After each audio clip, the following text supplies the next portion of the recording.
I guess I'm live right now.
Oh, you guys are already chiming in. I'm no good at this live stuff. Crazy.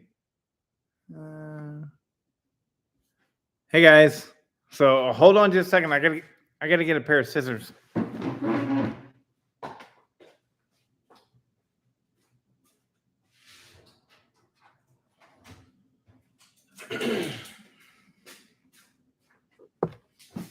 Okay, so hello, Doc. How you doing, Darren? Eric, Smitty. Hey, Brian. How you doing? The XL76 looks great, Brian. Very happy about that. Big. Thanks for the saw. Did I send you a saw? Are you thinking that you won this one in advance, Bigfoot? Hello, Ludi. John Hartman, Andy H, Sean Glacken. Sean, you're on this list. George DeBoer. Hello, Anita. Are you actually Anita? I get a lot of husbands that use their wives' accounts. Maybe I got some women watching me. Linda, you're on this list too. So here are the 5 names. All right, we got Dr. Ustep or D. Rustep. I think it's Dr. Ustep. Dr. Ustep. Sean Glacken, Robert 4027. Linda Chafin's 4504. And Brandon Fines 1850. So, how y'all doing? I don't know if you've seen yet, but I ported up the Husqvarna 359. Matt House was kind enough to give me some pointers. I don't understand the folks that want to keep secrets to themselves. It's weird. Because even if I told you my exact porting numbers,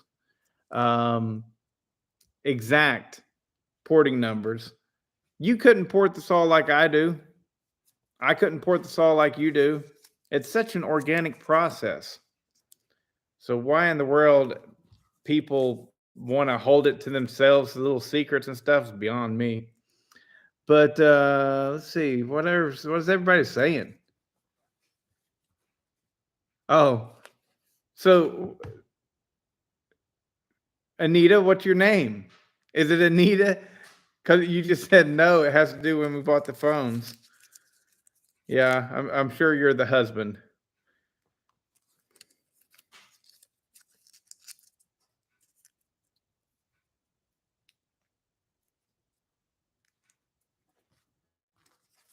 George. There we go.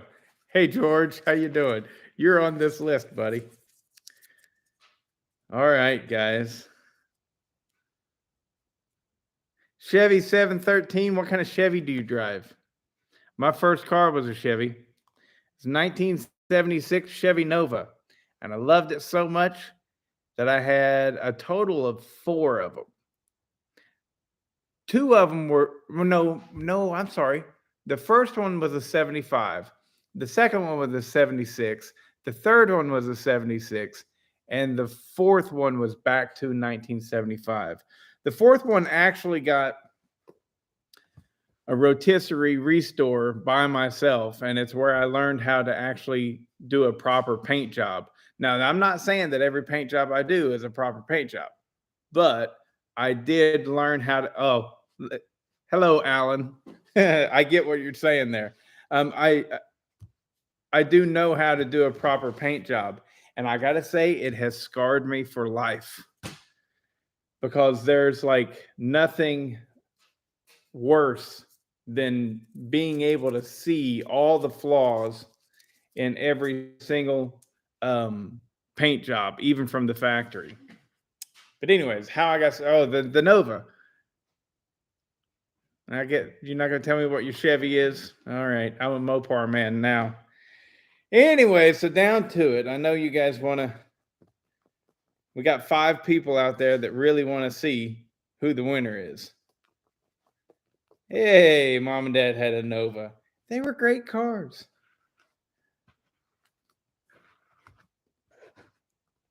So this hat that I'm shaking up is a Stetson, but it's the James Dean collection. See James there? I always think that stuff's pretty cool. So anyways, these are the 5 names. Boop-a-doo. Da-da-da-da. There we go. All right. We're going to pick, I guess, this one. This one right here is the one. The big reveal.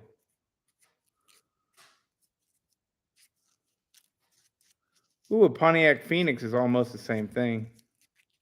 And the Oldsmobile Omega and the, what you call it, the Buick Skylark. All right. Sean Glacken, you won the 525, buddy. So, I can't type. I don't think there's any way for me to put anything on here. Here, I'll say something. There we go. In the notes there, put my email address.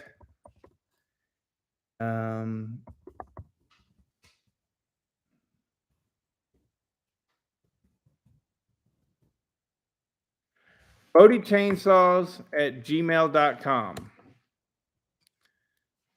So There no kind of spam kind of people that are trying to get you to send them money or anything. Don't worry about that. Contact me at that email, Sean Glacken.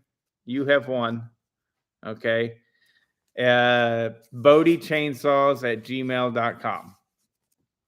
All right. So now that's out of the way. Congratulations, Sean. It's a good little runner. Once I got it tuned up right, I was really I didn't want to get rid of it, but I got so many. I don't mind getting rid of some. Um, the but the thing runs stellar, pretty good now. I mean, you might have to do some tuning. Of course, you should do some tuning on your own. But I guess what was happening, see, like I said, I rebuilt that with my son, and it was going to be his saw, but he's different from me. And and I don't know, even whenever I was at that age, I was off doing the Air Force and I didn't want to run a dang chainsaw. And so it'll just sit there for another 10 or 15 years if he ever uses it, like actually takes it on as his chainsaw. And by then you really won't be able to get any, hey Aaron, you won't be able to get any parts for it. So might as well put it in somebody's hands that actually is going to enjoy it and play with it and everything. But yeah, I guess what happened before was just the tune was bad. What I ended up, what did the trick on it here, I don't know if you could get it from the video. A lot of people ask me to do a carburetor video, and I guess at this point I should. I'm getting pretty good at tuning them. But what I had done previously was I had just simply tried to control the idle with my low jet, and that ended up getting me too lean on the low side. And so I ended up richening the low side, but to keep it running, because whenever you richen the low side, your RPMs drop real low. And so to keep it running, you've got to give it more idle screw. And so it's a real balance. It's a real balance, and it's hard to teach. It's just, you just got to do. You know what I mean? Is Sean even on here? Sean Glacken, dude. There you are. Hey, Sean. So yeah, you won it, buddy. Anyways, yeah, teaching is how to tune a carburetor is really difficult because it's so much by feel. And then, like, literally, I can tune something and then turn it over to somebody else and they'll tune it sometimes quite a bit differently than I do. So it's one of those things you just got to stick with it and learn what works for you. And a lot of times, like especially with these Echoes, the 590 and the 620s, a lot of times you just have to run those things. And as you're running them over the course of about an hour, you figure out what works, and then you kind of stick right there. Because those dang 590s and 620s, and even the 501 4910 that I have, it's just like the tune is, I won't say that they're hard to tune. The ear for them, I feel like it's different. It's different with them. But anyways, quick video here. I'll get out of y'all's hair. Tomorrow I will be putting back together that Husqvarna 359 that I just ported, and hopefully it's going to run good because I really thought that thing was pretty much a turd. Whenever I ran it, that was the first time I had ever ran it with that 24-inch at all, and it had that 24-inch bar in great big oak, and boy, I couldn't lay on it at all. It was, I don't want to say it was gutless. I'm sure with a 20-inch bar in pine, it would run just fine. But 24 in that big dry red oak, it wasn't having it. So I'm eager to see if that port work, how well it works. I really opened up that exhaust. There's a big baffle right in the center of it, and it is so closed off. It's definitely up there with among the worst mufflers I've seen. So hopefully the 359 will run really, really, really well. The steel chainsaw bars from Longer just came in today. And so hopefully tomorrow I'll find time to get out there with the next batch of saws. And then once that's complete, then I'll start rolling out the season 2 of the Woodsman Whack Off, which I'll have 22 different saws. So, yeah, cool. Anyways, all right, I'm out. We'll talk to you guys later. And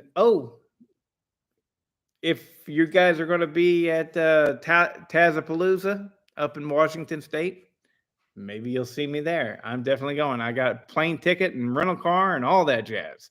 So I am heading up there and looking forward to it. Of course, I won't be bringing any chainsaws or anything like that. So it's just one of those things. I'm like, just going to go and hang out and have fun. Freeze my nuts off too, because it gets cold there at night. I'm just going to be sleeping in that rental car. All right. Hey, Aaron. We'll see you guys later. See you, George.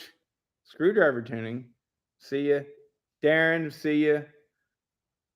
Darren, there's a butt from you. I'm out of here. I can't do these live feeds. I'm terrible. We'll see you if I can get a turn it off.